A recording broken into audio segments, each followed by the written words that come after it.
you clicked on this video, then there are two possibilities, or you're one of two people. One, you're still delusional and you're coming here trying to prove me wrong or something, in which case, thank you for clicking and giving me your time. I appreciate that. Or you've been humbled already. You've accepted the fact that, yeah, you know what? Your legs do suck, but maybe this guy's got something that he can do to help me with that. So I hope I do. Because if I don't, then I'm just gonna be wasting your time. Here's the thing, there's a chance that your legs aren't actually that bad, but judging on the fact that you're watching this video, I'm definitely going to assume that your legs could use some serious work. And you're not alone, right? I mean, look, you just go to any gym. 99% of guys, their legs are pretty dang lackluster. I mean, they've even got a whole bodybuilding division for people that don't hit legs, you know, men's physique. You know, I never had pathetic legs because I had pathetic everything. I was pathetic. I used to be pretty skinny. I put on some decent mass, and luckily I was able to build everything up at the same time. You know, I didn't just focus on chest and back, or like chest and biceps, which is a really weird combination that most guys they think of whenever they start hitting the gym. Like, oh, I want to get big arms and I want to bench. That wasn't me. You know, I did everything, and that's something that I'm just kind of proud of myself for doing. So I just wanted to real quick kind of give back to y'all, help y'all get some bigger legs, and just point out why your legs are so terrible. The first reason why your legs suck is just because you don't train them as frequently as you need to be. You know, back in the day, whenever I first started hitting legs, I would only hit them once every 2 weeks, just because I would be so sore afterwards and I didn't feel like I could do anything.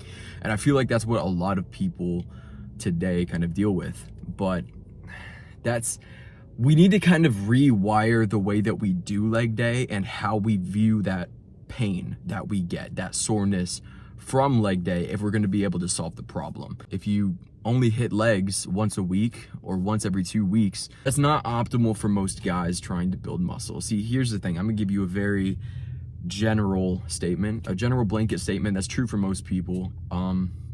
Frequency is better than volume. The more often you hit a muscle, that muscle is going to grow a lot better than the muscle that you just try and hammer the hell out of in one day. So for example, if I were to do one set of legs, one set of squats every single day, that would be superior to doing just 7 sets of squats in one day, because I'm spacing it out and hitting it more frequently. And there are multiple reasons why this is more effective, but just keep in mind that frequency is a lot more important than volume when it comes, if you're trying to just build muscle. This is easier said than done, right? I mean, legs is one of the hardest things to do. It's just, legs is one of those really difficult things that it just takes a lot out of you. But there are two different types of pain, right? There's the pain of soreness afterwards, and there's the type of pain of just pushing yourself on legs. And I feel like a lot of guys don't have the mental capacity to be able to push themselves on legs the way that they should. Everybody can go into the gym and get a quick chest pump or quick bicep pump, take a picture and leave. But as soon as you get underneath that barbell, as soon as you throw those plates on and you drop down to the floor, you're like, oh shoot, this is it. This is heavy weight. I'm not used to doing this. And you put yourself in a different situation that you don't go into very often. You see, when you go into the gym, most of the time, you've kind of gotten into the pattern, right? The first few times that you start going to the gym, you're pretty sore, but it gets pretty easy. You know, you fall into a pattern, you fall into a split that you like, you realize that lat pull downs are awesome. You like doing your shoulder presses, your bench presses, your bicep curls, your tricep extensions.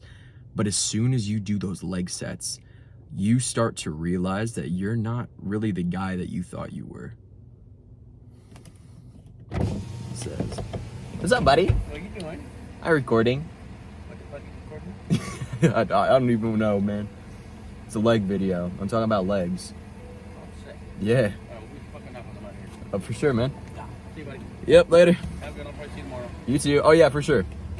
Oh my gosh, the wind feels so good. Yeah, as soon as you hop underneath that barbell and you start to feel those leg sets, you realize that you're not really the type of guy that you thought you were.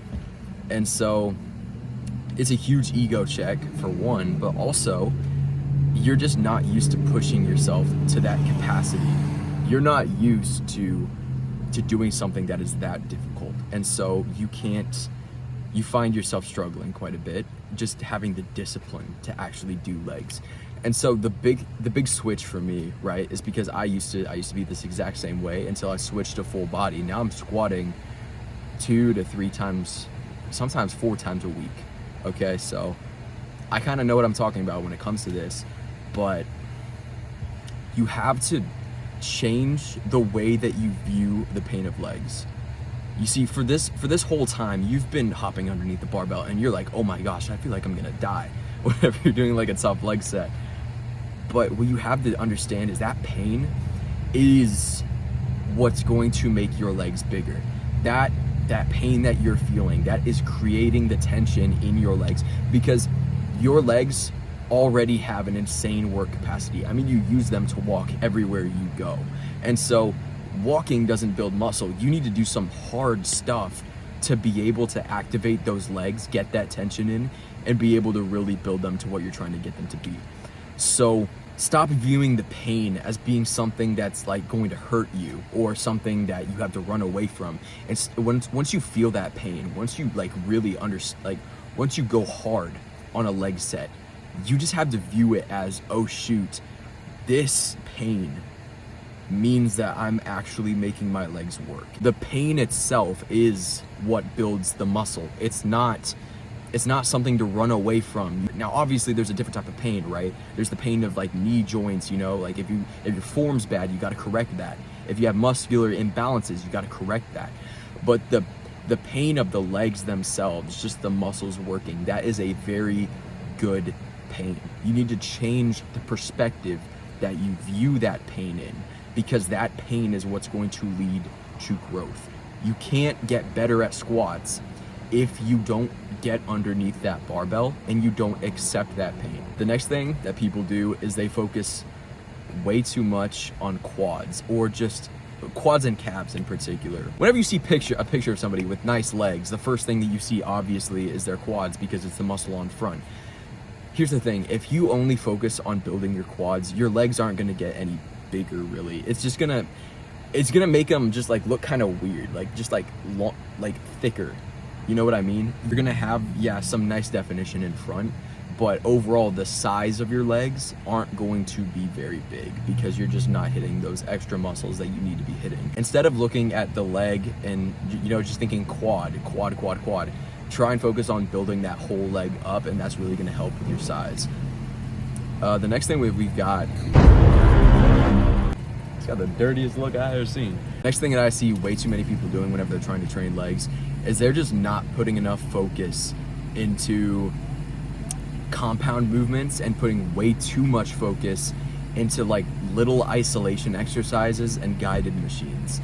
So if you're trying to build mass in your legs, the last thing that you want to do is just head straight to the leg extension machine and just start pumping out reps at 70 pounds. It's borderline. I feel like it seems like such an obvious thing, right? Just don't just like do leg extensions, focus on the entire leg and do free weight stuff. But so many guys are so quick to just run away from the free weights, because that's just going to bring extra pain. They're trying to make the leg day as easy as they can because they're not used to pushing themselves in that way. So stop running away from the barbell. Stop running away from those tough sets, those deadlifts, those squats, because again, that pain is going to be what makes your legs bigger. That pain is going to make you great. Another thing, compound lifts, they just got the most bang for your buck. It makes it easier to hit the entire leg whenever you're doing something like a squat or a deadlift, as opposed to having to do multiple different accessory exercises to hit your entire leg. Whenever you do a squat, you're hitting everything. You're hitting your glutes, you're hitting your quads, you're even hitting your calves because you're getting a good stretch in there. You've got good ankle mobility. You're hitting the sides of your legs, the abductors, the abductor muscles. So that's really going to be the biggest exercise that you could possibly do to make your legs bigger. If you're not barbell squatting, what are you doing? You gotta get underneath the barbell if you're able. Now, I understand some of you might have knee problems, you might have ankle mobility issues, things that you need to address beforehand. But if you want to build that mass, you've got to get those big compound gross movements in, because those are going to be, like I said, the big bang for your buck whenever it comes to building size in your legs. And another thing with this is it goes for every muscle part, not just your legs. A lot of, I don't have anything against machines. Machines have their place, but whenever you're trying to get as big as you can, whenever you're just trying to put on mass, trying to get bigger, compound movements are just a no-brainer, because they're gonna hit multiple different body parts. And also too, it's functional. Like if you're doing sports, if you're just trying to get strong, like real strength that translates to the real world, you work in a factory, you're trying to get strong and like help your work, then doing those compound movements with free weights is going to translate to better functionality, a million times better than any machine will. And some of you might not really care about functionality right now, you're just trying to build muscle if you're a teen. But I promise you, if you only focus on that, that hypertrophy side of it, eventually time's gonna catch up to you. Whether you like it or not, you're going to have to go through that functionality training, because things are gonna happen. You're gonna get older, and whenever you're just training hypertrophy nonstop, for years on end, eventually it's going to cause problems. You're gonna get muscular imbalances. You're gonna start to realize that things just aren't ticking the way that they used to. Like right now you're good, right? You're a young guy, you don't have any problems. But if you only train hypertrophy for the next 20 years, one day you're gonna be 40, you're gonna hop out of the bed of your truck, you're gonna hit the ground, and you're just gonna hear just a little snap, a little pop. Nothing too loud, but it's gonna throw you off a little bit. Next thing you know, you go into the hospital, you get your x-rays done, and you find out, something tore. And that's really gonna suck whenever you realize that all of that training that you did was just leading you to a point of getting injured. That's the last thing that you want. This is why I'm such a huge proponent of holistic fitness and viewing it from a scope of everything, in terms of mobility, in terms of functionality, in terms of athleticism. And I'm not telling you to not be a hypertrophy addict. Like that's me right now, right? Like I've been working on putting together a vertical jump program for myself. But at the same time, I'm just addicted to building muscle, just really pushing the boundaries to see how much mass I can add onto my frame.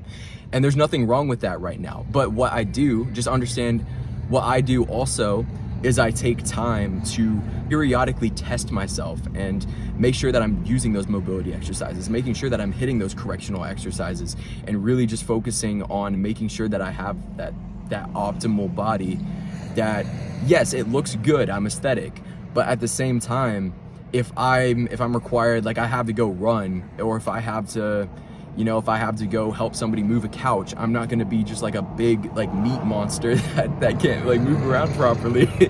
You get what I'm saying? That's a huge rant. Sorry, I didn't want to rant on you for that long about like functionality and everything, but understand that it is important. Finally, the fourth one, and this one is just gonna kind of help put everything together and just like kind of fix everything for you, is this one's related to the frequency. It's you're scared of getting sore, and you don't do anything to help your soreness after you get sore. So like I said, whenever I first started training legs, I would only hit legs like once every other week, just because I had a really weird split was part of it, and I didn't really know what I was doing. Another huge part of it was the fact that after I would hit legs, I would just get really sore, and I didn't know how to make the soreness go away. So what I would just end up doing is I would just wait like a whole week, or again, sometimes all the way up to a whole 2 weeks before I would actually hit legs again. And this is just a bad idea, because what happens is whenever you hit a really hard leg day, the soreness that you're feeling are micro tears in your muscles. And so that's not a bad thing in itself. Muscular tear down, it's gonna happen whenever you're working out and whenever you're pushing yourself hard. The problem is whenever you just try and ignore that soreness and avoid using leg exercises to actually help speed up that recovery process, to not only make you less sore, but to also get you into the gym doing legs sooner. You get really bad micro tears in your muscles. That's what makes you sore. So why wouldn't I, just like stay back and just like let all of those micro tears heal before I hit a leg day? Well, the problem is if you do that, then those micro tears, your body is not going to just be super compensating. It's not going to be trying to build more muscle to be able to better handle that stress next time. What happens after a couple days is the muscle building signal actually starts to dim down, and essentially you're just repairing the damage that you did. Whenever you hit a heavy leg day and you get that soreness, yeah, that's good. It means that you're in the first stage of muscle building.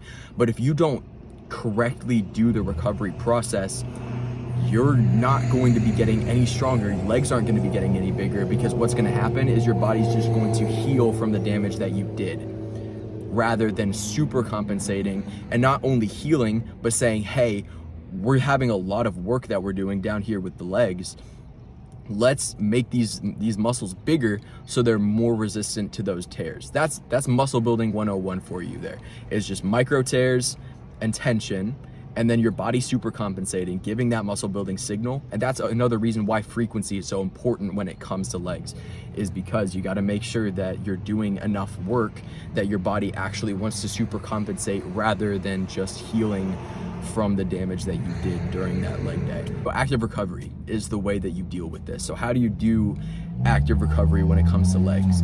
Well, you're not gonna like this, but basically the easiest way to recover from a hard leg day is to do extremely low intensity sets mirroring the movements that you did on your leg day.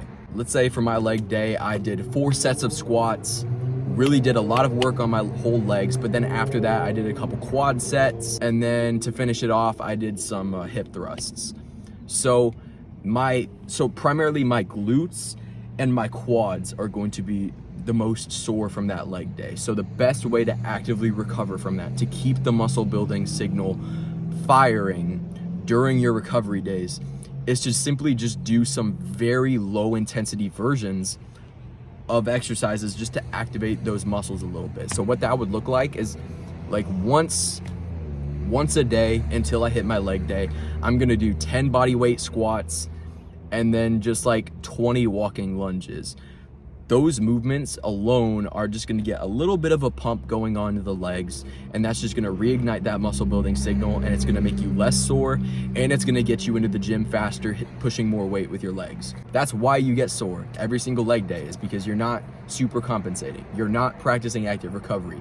Once you stop getting sore during leg day, that's whenever you can realize, okay, let's go. I must have built a little bit of muscle in my legs, even if I can't see it right now. Time to up the weight a little bit more. I'm gonna get a little bit sore again, but I'm gonna practice active recovery. I'm just gonna keep that process going up more and more and more. And that's gonna do it for you right there. That's gonna be that step right there. The active recovery is probably one of the biggest things that you can do in terms of building muscle. Focus on that active recovery. I promise you're not gonna regret it. That's about all I've got for you guys. So this video might have been a little bit disorganized, a little bit random, but right now I'm really, just trying to practice the long form content, get used to making stuff like this more, so I can continue to up the quality as I go. So I hope that you got something out of this video. If you didn't, or you got confused at any point, shoot me a comment. You can DM me on Instagram, and I'll get back to you as soon as I possibly can. So again, guys, thanks for watching. I really appreciate it. If you got any value out of this whatsoever, you can follow me on Instagram, or you can even check my link in the description here for a coaching consultation. Again, thank you for everything. I really appreciate you guys, and I will see you in the next one. Peace out.